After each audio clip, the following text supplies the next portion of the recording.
국내 신규 확진자 56명 늘었습니다. 수도권에서 확산 중인 코로나19 집단 발병의 여파가 지속되고 있는 것인데 방역 당국은 수도권에 대한 강화된 방역 조치를 무기한 연장하기로 했습니다. 네, 오늘도 두 분의 전문가 모시고 관련 내용 짚어보도록 하겠습니다. 김경우 서울백병원 가정의학과 교수 그리고 최영희 시사평론가 모셨습니다. 어서 오십시오. 안녕하세요. 네.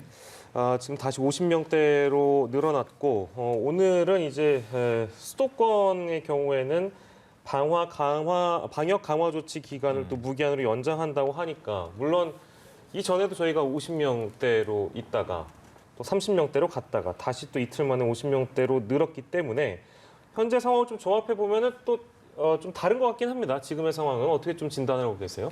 네, 그동안 우리가 좀 방역 조치를 해야 되는 데서 약간 좀 사각지대에 미처 생각하지 못했던 그런 집단도 좀 물론 있었고요. 예. 그러니까 이걸 행정력으로 규제해야 되나 싶을 정도로 어떤 소규모 친목 모임 같은 데도 있었고요. 하지만 우리가 또 알고 있는 데서 또 발생한 경우도 있거든요. 그러니까 마치 아는 문제를 틀린 느낌으로. 예. 그러니까 이제 소규모 교회 예배 때도 계속 연결고리가 이어지는 사건도 있었고요. 네. 또 요양원이나 요양시설에 또 이렇게 전파를 차단하려고 최대한 노력했지만 또 입소자까지 감염되는 사태도 있었고요. 예. 그리고 이제 증상이 있으면 이제 3, 4일 쉬고 출근하지 않게 하거나 아니면 증상이 있으신 분들은 선별 검사를 좀 빨리 받도록 해야 되는데 증상이 있으신데도 계속 근무를 하고 선별 검사가 좀 늦어지고 이런 부분들이 조금 좀 아쉬운 부분도 있었고요. 예. 이렇게 방역망 관리 안에서도 좀 통제가 좀 쉽지 않은 부분이 있었는데 또 문제는 지금 확진자 통계로 나타나지 않는 방역망 관리 밖에 있는 전파가 또 빠르게 또 격리되지 않고 진행될 수 있다는 점인데 예. 우리가 방역망 밖에서 전파가 일어난다는 증거가 바로 이제 깜깜이 환자, 네. 감염 경로를 알 수 없는 환자들이 계속 나타난다는 것은 방역망 밖에서 통제되지 않는 전파가 지금도 계속 이어지고 있다는 뜻이 되겠고요. 예. 또 한 가지 우려스러운 점, 지금 이제 수도권에서 집중적으로 생기고 있는데 이게 지금 수도권에만 생기는 건지 아니면 다른 지자체도 있는데 예. 우리가 모르고 있는 건지 이게 좀 사실 우려스러운 건데요.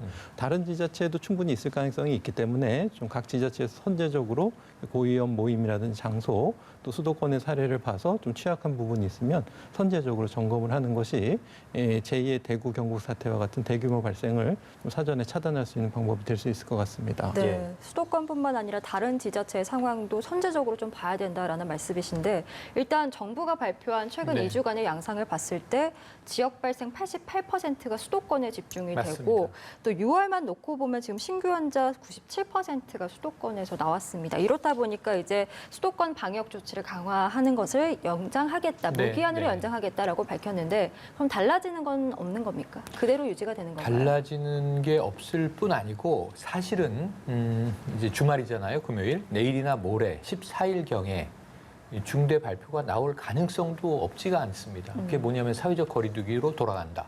이건 이미 6월에 들어오면서 이 방역 본부 자체에서 2주 동안 지켜보겠다. 지금 흐름이 심상치 않은데 2주 동안 지켜보고 반드시 돌아간다는 건 아니었고요. 사회적 거리두기로 돌아갈지에 대해서 검토하겠다. 그게 지금 2주가 지나는 시점이에요. 네. 그런데 지금 우리가 추이를 보면 김 교수님도 말씀을 주셨지만 불안할 뿐만 아니라 심각한 정도로 가고 예, 있지 예. 않는가. 사실은 바이러스가 지금 축적되고 있다는 것은 명백해 보입니다. 어디서 터지느냐 문제죠. 지금 최근에 수도권에서 터지는 문제를 놓고 어제 언론이 이제 두더지 게임이 시작됐다. 그러니까 하나를 튀어 올라가서 누르면 또 예측치 예. 못한 곳에서 튀어 올라오고. 그러니까 뒤늦게 따라만 가다가 이미 두더지는 퍼져 있는 거죠. 수도권 혹은 전국에. 그래서 이제 이런 싸움을 우리가 언제까지 계속 할 수 있겠는가 이런 부분인데 예. 우선 이제 사회적 거리두기로 돌아갈 것인가 문제는 이제 조금 더 전문가들의 판단을 기다려봐야 될 것 같고요. 예. 일단 오늘 발표도 의미가 있습니다. 수도권 방역 강화 지침을 예. 연장하는데 무기한입니다, 사실은. 기한을 둘 수가 없는 거죠. 예. 안전하다고 판단될 때까지, 관리가 되는 범위 내에, 통제 범위 내에 들어올 때까지. 그 다른 말로 하면은 한 자릿수로 떨어질 때까지. 네. 예. 예. 지금 50명대까지 올라갔어요. 우리가 영해 행진을 기록했던 때가 얼마 전에 있었습니다. 예. 예. 그 지금 다른 나라가 이제 종식 선언을 한다. 우리가 좀 부러운 상황이 돼버렸는데요. 예. 왜 이렇게 됐든가를 보면 생활 속 거리두기 이후에 많이 해이해지고 많이 완화되고 우리가 또 경제 살리기의 측면도 있기 때문에 많이 모이고 외출하고 먹고 그랬단 말이죠. 예. 그러자 이제 여기저기서 나오기 시작하는데 생활 영역, 우리가 의식주와 관련된 생활 영역, 주로 마트, 식당 이런 것과 또 하나는 직장, 하루의 대부분을 보내는 일터, 그리고 가정에 돌아와서 가족 간 감염. 이 삼각이 동시에 일어나고 있어요. 이게 제일 좀 무서운 대목이에요. 예. 과거에는 뭐 요양시설 굉장히 위험한데 통제하고 방역하고 집중 치료하고 그랬거든요. 네. 근데 지금은 우리의 일상 공간에서 마구 벌어지고 있다. 소규모 집단 감염 앞으로 더 나올 가능성이 있고요. 이것은 예. 개인과 이 정부가 함께 노력하지 않으면 저는 이게 조만간 종식되기는 어려워 보입니다. QR코드 얘기를 좀 해보려고 하는데 이게 이제 고위험 시설과 관련해서는 이제 의무적으로 도입이 됐는데 맞습니다. 최근에 학원과 PC방도 이제 확대가 되기로 네네네. 결정이 났습니다. 근데 학원 같은 경우는 이미 이제 수강생들 다 이름을 적고 들어가기 때문에 네. 이게 실효성이 있느냐라는 의문이 나오고 있는 것 네. 같아요. 뭐 어떻게 이름을 적고 들어갈 뿐 아니라 뭐 쿠폰 형태로 수강을 한 회만 하는 경우는 거의 없죠. 보통 한 달 단위로 등록을 하게 돼 있고 예. 그다음에 비용을 미리 선불로 지불을 하기 때문에 수강생의 명단은 학원에 당연히 이 데이터베이스로 보관이 돼 있다. 이게 만약 방역상 필요하다면 즉시 이 명단을 방역당국에 제출해야 되는 거예요. 그래서 학원의 경우에는 정기적으로 정해진 수강생만 또 정해진 강사만 드나들기 때문에 실효성은 떨어질 것이다. 근데 이제 사실은 이게 뭐 대입만 학원이 있는 게 아니라 중학교 또 이 초등학교 또 혹은 미취학 아동들을 위한 다양한 학원들이 동네에 있잖아요. 예, 예. 그래서 어찌 보면은 학원이 놀이방의 역할을 대행하는 동네에 수많은 학원들이 있습니다. 명칭은 학원이지만 아마 이런 등등 때문에 할머니, 할아버지가 데리러 온 경우도 있고 부모가 데리러 오는 경우도 있단 말이죠. 또는 이제 어떤 학원의 차량으로 이동이 되는 경우도 있고요. 저도 저희 아이가 어릴 때는 합기도장이 예. 이 아이에게는 모든 보습 공부도 하고 심지어 친구들하고 어울려서 노는 공간이었어요. 네. 그럼 관장님이 봉고차를 몰고 와서 태워가면 태우고 올 때까지는 아이는 안전하게 거기에 있는 것이었어요. 이런 개념을 생각해 본다면 다양한 유형의 학원이 있기 때문에 네. QR코드 도입이 필요한 곳이 있을 수 있다. 이렇게 이제 볼 수 있겠고요. 예. 말씀하신 대로 8개의 고위험 시설들은 특히 이제 유흥가 또 실내 스포츠 센터를 이제 비롯해서 QR코드를 기본으로 찍어야 되는데 조금 이제 적용상의 문제가 있어요. 엊그제까지만 해도 이게 8일 지난주는 시범 운영, 이번 주 8일부터 적용, 10일부터는 다 적용이었는데 예. 콜라텍 같은 곳이 이게 어르신들이 QR코드 생성을 잘 못하시는 경우가 있어요. 네. 또는 포털에 오랜만에 접속하는데 내가 아이디 비번도 생각나지 않는다. 그거 찾는 데만 또 한참 시간이 걸리시다가 안 찍고 말래 뭐 이런 분도 계셨고 그다음에 이제 업주들의 입장에서 무슨 단말기를 주는 거 아니냐. 카드 리더기 같은 걸로 찍어야 되는 거 아니냐.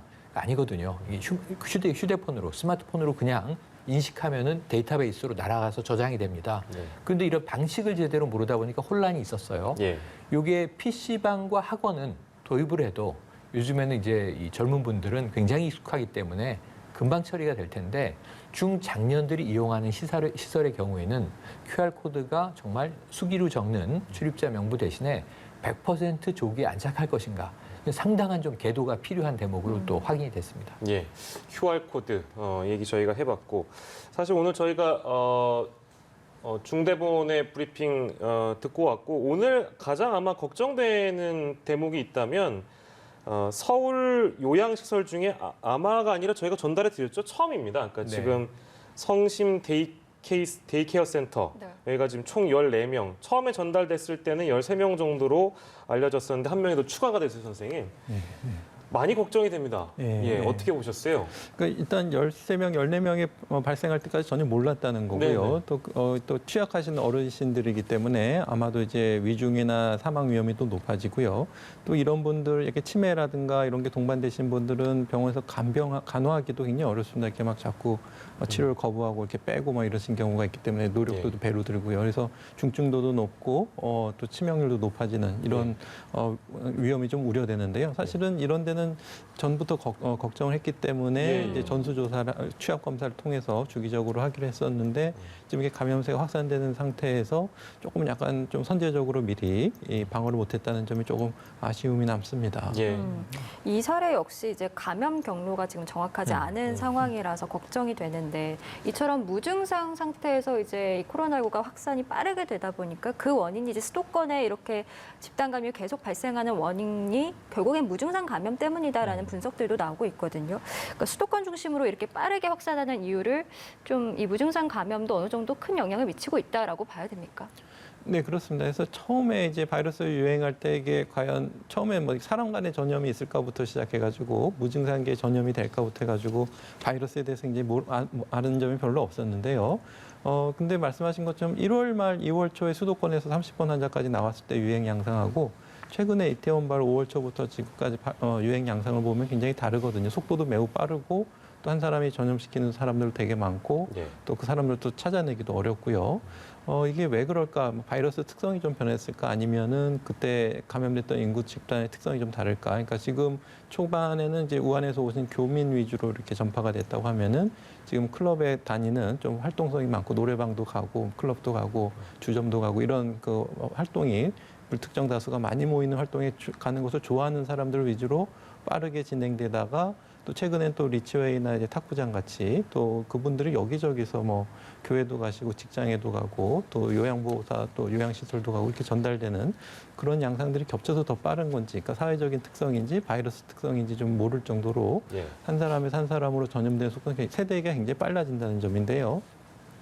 이태원 클럽 갔던 학원 강사가 그 돌잔치까지 감염이 전파되는데 걸린 시간이 불과 한 8, 9일밖에 안 됐는데 네. 그때 한 4차, 5차 감염이 일어났거든요. 그건 세대 기간 이틀밖에 안 된다는 뜻이기 때문에 네. 그러니까 기존전의 역학조사, 확진자를 찾아서 그 사람의 동선을 파악해서 동선에 해당되는 사람 연락해서 검사 받으세요 해서 검사받고 그 다음날 확진 판정이 나올 때까지 아무리 빨라도 3일은 걸리거든요. 예. 근데 역학조사를 추적하는 속도보다 바이러스가 전파되는 속도가 굉장히 빠르거나 비슷하기 때문에 계속 지금 찾았을 땐 이미 2, 3차 전파가 추가적으로 있고 또 갔을 땐 또 전파가 있고 지금 이런 양상이라서 지금 기존의 역학 추적조사 속도로는 지금 이 바이러스 전파 양상을 특히 수도권에서는 더 찾기가 어렵고 또 방역망 밖에서 계속 일어나는 전파가 있어서 깜깜이 환자들이 여기서 저기서 지금 발생하는 점들이 지금 1월 초에 우리가 성공적으로 방역했던 때와는 좀 양상이 많이 다른 것 같다 이렇게 볼 수 있겠습니다. 네. 그리고 물류센터발 코로나19 확진 사례도 아직 끝나지가 않았습니다. 계속 이어지고 있는 상황이라서 용인의 어린이집 다니는 조카와 함께 사는 20대 여성인데요. 20대 여성이 코로나19 확진 판정을 받았습니다. 여기 감염 경로는 어떻게 지금 방역당국이 파악하고 있는지요? 그러니까 물류센터 근무자, 부천 쿠팡 물류센터 근무자가 확진이 됩니다. 그리고 그 근무자와 접촉을 했던 보육교사 한 명이 감염이 됩니다. 예. 보육교사가 다 아까 말씀하신 대로 무증상이에요, 초기에는. 네네. 그러니까 조용한 전파자가 되는 거예요. 그래서 어린이집에 가서 가르쳤는데 원생 한 명이 확진이 됩니다. 근데 그 원생이 아빠, 엄마, 아이 이렇게 살고 있는데 그 집에는 또 이모가 함께 살고 있었어요. 네. 그 이모가 확진이 됩니다. 그러니까 지금 여기서 벌써 4차 감염이 벌어졌어요.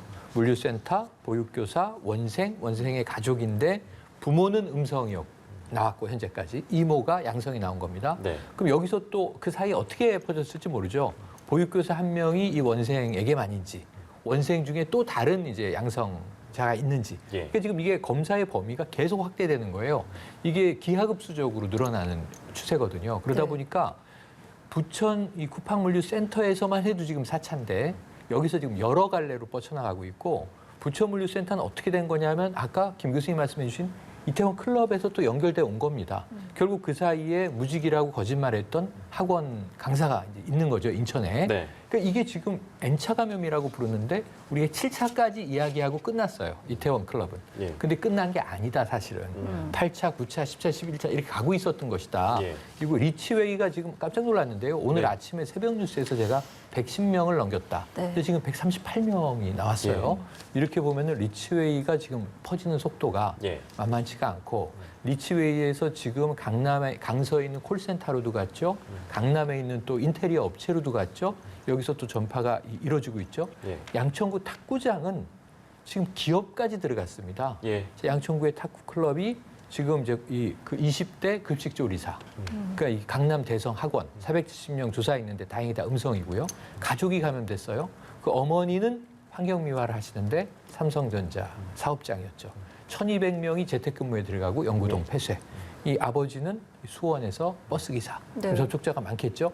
열심히 사는 가족이 걸린 줄도 모르고 그냥 생업에 종사하시다가 이렇게 여러 군데로 퍼져나가는 일이 수도권에서는 지금 매일 터지고 있다. 예. 오늘 또 새로운 사업장들이 나오고 있거든요. 이런 측면에서는 아까 김 교수님 말씀 주신 이 정말 조용한 전파의 바이러스 축적이 이건 너무 농밀하게 지금 축적되고 있는 거 아니냐. 예. 그래서 많은 이 의료 전문가 분들이 지금은 축적기다.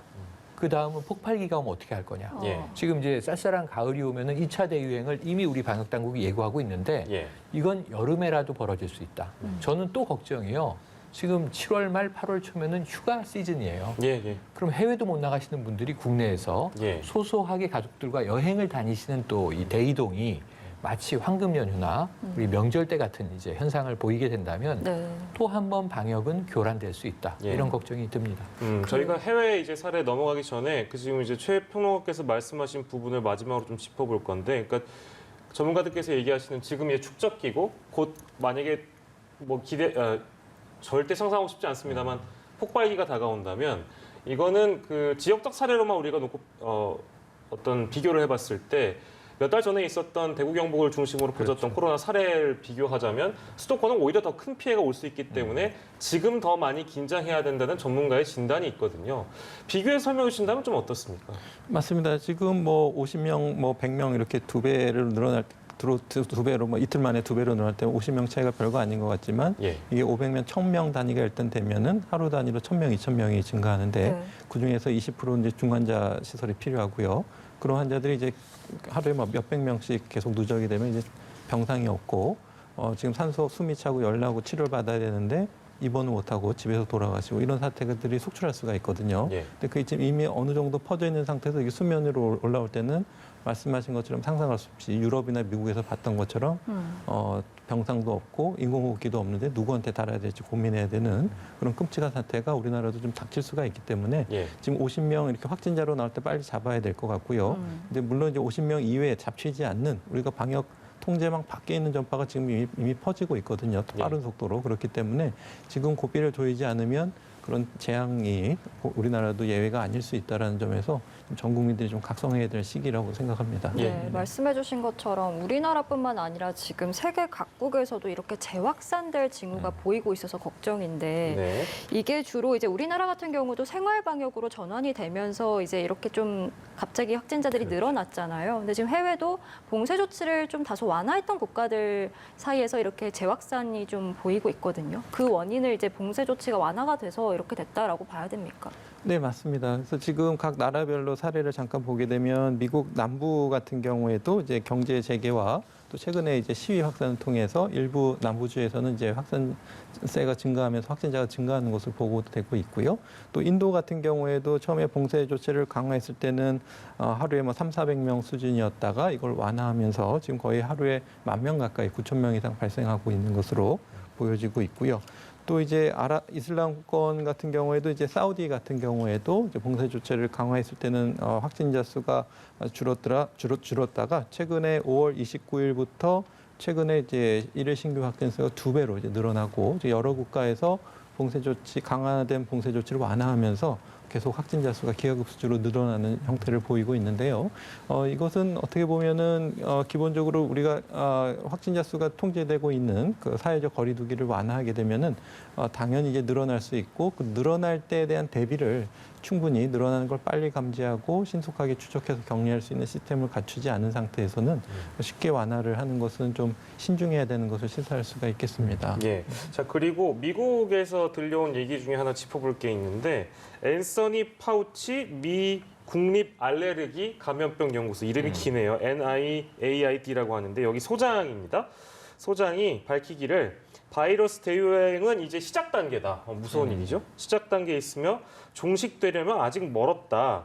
이렇게 밝히기도 해서 모든 전염병의 사례가 다 그렇진 않겠습니다만 그 2차 대유행이라는 시기를 겪었던 그런 전염병 사례는 꽤 많잖아요. 그렇기 때문에 이거에 대한 현실화 가능성은 또 어떻게 보시고 글쎄 이거에 대해 대비를 또 어떻게 해야 되는가 싶기도 해요. 그러니까 물론 이제 국내도 그렇습니다만 저희가 매번 해외 사례를 짚는 게 국내가 잘 막아줘도 해외에서 또 누가 그렇죠. 들어오면 또 국내 또 퍼질 수도 있는 거니까 이건 뭐 각 국별로 최선을 다해야 되는 상황이라서 그 부분은 어떻게 좀 보십니까, 교수님? 네, 맞습니다. 일단 백신 개발을 좀 열심히 하고 있지만 이제 전 국민이 맞을 정도 상용화될 때까지 시간이 많이 걸리고 아직 부작용에 대한 장기적인 안정성도 확인되지 않은 상태이기 때문에 낙관적인 부분도 있지만 좀 최악의 경우도 좀 가정해야 될 것 같고요. 예. 또 이 바이러스들이 아직은 큰 변이가 보고되고 있지는 않지만 앞으로 얼마든지 변이가 될 수가 있고 만약에 이제 새로 변이된 것이 기존의 바이러스보다 속도나 전파력이 더 빠르다고 하게 되면 둘이 경쟁하게 되면 살아남는 건 더 빠른 종이에요. 어차피 예. 더 유행할 가능성이 많거든요. 그리고 또 이제 지금 코로나19지만 거기서 또 주요 변이가 생겨서 코로나20이 생긴다든지 새로운 감염병이 생기게 되면은 뭐 접종이나 기존에 한번 알았던 분이나 혈장 치료 같은 것들이 좀 효과가 있지 않았을까 했던 것도 다 예. 효과가 없게 되거든요. 예. 이렇게 자꾸 바이러스가 유행하면서 그런 가능성들이 좀 충분히 많고요. 기존에 우리 역학조사로 따라가기 어려운 세대에게 더 빠른 바이러스가 올 수도 있겠다라는 것이 굉장히 좀 우려스럽고. 갑자기 지금 말씀하시니까 이게 뭐 바이러스 얘기 저희가 하다 보니까 그 외신들이 항상 어떠한 연구 결과를 토대로 아마도 나중에 이런 사태가 벌어질 수 있다라는 예측이나 분석 기사가 굉장히 많이 쏟아지잖아요. 근데 제가 그 중에 하나 흥미롭게 읽었던 게 워싱턴 포스트였던 걸로 제가 기억하는데 아니었던 것 같습니다. 죄송합니다. 그 내용 중에 하나가 메르스 바이러스와 코로나 바이러스가 합친 새로운 바이러스의 탄생 내지는 변이 가능성에 대한 기사였거든요. 그러면 굉장히 그 폭발력이 클 것이다라는 그런 전망 내지는 분석이었는데 그런 것들이 실제로 가능합니까? 말씀하신 그 굉장히 좀 우려되는 부분인데요. 예. 일단 속도가 빠른 바이러스가 살아남으면서 이제 치명성, 병인성이 더 독한 바이러스는 일단은 전파 속도가 빠른 게 더 살아남기 때문에 물론 예. 이제 병이 숙주를 빨리 사망하게 하는 것은 전파력이 떨어질 거라는 가설이 있지만은 예. 빨리 전염되면서 얼마든지 치명률이 더 높아지는 메르스와 같은 치명률을 가지는 바이러스로 변이되는 것이 가장 두려운 부분인데요. 예. 병인성이 더 강해진다고 해서 전파력이 떨어지는 것은 아니기 때문에 예. 말씀하신 그런 새로운 변이된 바이러스는 굉장히 좀 우려스러운 최악의 신호를 할 수 있겠습니다. 뭐 아예 불가능하지는 않다. 그렇습니다. 네. 예, 알겠습니다. 알겠습니다. 바이러스와의 싸움이 끝나지 않을 수도 있겠다라는 생각이 드는데 참 걱정이 됩니다. 그리고 마지막으로 올림픽 얘기를 좀 해볼게요. 그 아베 총리가 이 도쿄 올림픽에 거의 집착하는 수준의 모습을 보여왔었는데 결국 1년 이제 연기가 됐고 심지어 반쪽짜리로 열리게 됐습니다. 뭐 개회식도 없고 관중석을 반만 네, 채운다고 네. 하는데 결국에는 아베 총리도 현실적인 방법을 택했다라고 봐야겠네요. 이제서야 현실 인식이 돌아왔다. 이렇게 이제 말씀드릴 수 있어요. 그럼 그동안은 이 사실 다음 달이면 원래 올림픽이 개최되는 거였죠. 얼마나 화려하게 기대를 했겠어요. 수많은 재원과 인력을 투자해서 정말 성대하게 준비했을 텐데 예. 이것을 미루고 싶지 않았기 때문에 일본 내에서는 문제는 뭐냐면 바이러스를 관리하는 게 아니라 감염자 숫자를 관리한다. 이런 얘기가 나올 정도로 예. 처음에 요코하마 항해 크루즈가 문제가 됐었죠. 네. 예. 아예 배 안에 가둬놓고 있었고요. 한동안. 예. 그 카운트는 일본 확진자로 넣지도 않고 있었습니다. 예. 이제 다 포함됐는데 의미가 없어져 버린 얘기죠, 그게. 지금 이제 이 18,000명 정도 수준이거든요. 네. 예. 그리고 하루에 우리와 비슷하게 나오는데 문제는 일본과 우리의 아주 큰 차이가 우리가 지금 하루에 28,000명 검사하고 있을 때요. 일본 100명도 안 하는 날이 있어요. 64명 검사를 하면요. 14명이 확진되고 막 이래요. 그러니까 일본은 왜 이러나 싶을 정도예요. 그런데 아직도 이 숫자를 관리하고 싶은. 근데 이제 아베 총리는 올해는 물 건너갔고 예. 내년으로 미뤄졌는데 내년이 도쿄 2020 올림픽이란 말이에요. 2020 도쿄 올림픽. 네. 그대로 숫자는 쓰는데 이것만은 정말 열고 싶은 거죠. 근데 왜냐하면 이미 토마스 바흐 IOC 위원장은 네. 여의치 않으면 취소할 수도 있다. 취소는 영구 취소를 의미하는 겁니다. 예. 그럼 그 다음 개최지로 넘어가야 되거든요. 네. 그러니까 어떻게든 열고 싶은 거예요. 그러다 보니까 지금 개회식 없고 접촉을 다 없애고 그 다음에 이제 관중석도 아마 스테디움을 꽉 채우지 않을 것 같습니다. 최대한 거리두기를 하면서 개최만 될 수 있게 하는 것으로 목표는 바뀌었다. 근데 지금 이 사실은 이 일본에도 이 노벨 생리학상을 탄 예, 예. 전문 의학자가 네. 생방송에서 아베 총리에게 직접 이야기를 했습니다. 내년에도 못 열 것이다. 아. 굉장히 충격적인 장면이었거든요. 일본 시청자들에게는. 네. 저 그럴 가능성도 없지 않다 이렇게 보여집니다. 내년에 아베 총리가 지금 이 절반 규모의 개회식을 이제 현실적으로 짜기 시작했는데 이조차도 개최될 가능성은 반반이죠. 예. 핵심은 백신과 치료제에 달려 있다. 빠르면 내년 연초에 나올 것이다. 예. 과연 그럴 것인가? 김 교수님 아까 말씀하신 대로 개발된 게 문제가 아니라 전 세계 보급이 돼야 돼요. 보급 생산에 우리 마스크 나왔는데 비말 차단형 마스크 못 쓰잖아요. 예. 왜냐 보급이 안 됐으니까 네. 나오긴 했지만 이런 것처럼 백신과 치료제가 전 세계인들이 코로나19로부터 이 안전하다는 판단이 있을 때 예. 내년 올림픽은 7월에 치러질 수 있겠죠. 시간이 아직은 한 1년 정도 약 남아있기 1년. 때문에 네. 아무래도 반쪽 개최라는 그런 언급은 가능할지 몰라도 네. 말씀해 주신 대로 뭐 백신 개발이나 치료제 개발이나 이런 것들이 지금 전혀 안 돼 있는 상황에서 좀 글쎄라는 생각이 좀 듭니다. 그러니까 예를 들면 올림픽 같은 경우에는 일본 혼자 한다고 하는 게 되는 게 아니라 그렇죠. 각 맞습니다. 나라에서 이걸 참가를 해야 되는데 맞습니다. 뭐 백신 개발이나 이런 것 좀 딜레이되고 어느 순간 내년 초, 내년 모르겠어, 난 봄 정도 되면 또 그때 가서 또 취소한다는 얘기를 할 것 같아서 나올 가능성도 있죠. 그래서 저는 일본은 하나의 시나리오를 더 갖고 있어야 돼요. 예, 예. 전 이게 차라리 더 현실적인데 관중의 규모나 뭐 이제 개폐 회식을 없애고 이런 문제가 아니고 예. 언택트 올림픽을 고민해야죠. 언택트 일본이. 올림픽이요? 네네. 예. 지금 사실은 그 올해 수많은 이 영화제들이 있잖아요. 네. 칸이라든가 베를린, 베니스. 이게 다 통합해서 온라인 영화제로 네, 연다는 거예요. 맞아요. 이 사람들을 위해서 컨텐츠와 쇼는 필요해요. 그럼 무엇보다도 일본이 타격받는 게 걱정이 아니라 전 세계 국가대표 선수들 그 많은 종목은 4년을 위해서 땀 흘려왔는데 어떻게 해야 되겠습니까? 그래서 제가 보기에는 이 본 경기가 문제가 아니라 예선전이 문제거든요. 권역별로 지역별로 그렇죠, 그렇죠. 선수들이 네. 국가대표들이 움직이면서 계속 평가전을 하고 그래서 본선에 올라와야 되는데 본선은 짧아요. 한 달이니까 올림픽이. 근데 그 전에 예선전은 여러 달을 가면서 네. 각 지역별로 돈단 말이에요. 그래서 저는 그러니까요. 이 이동을 최소화하면서 나라별로 가장 방역이 안전한 경기장에서 무관중으로 예선전과 본선을 이어가고 예. 이것을 무관중 중계. 우리는 지금 그렇게 프로야구를 즐기고 있잖아요. 예.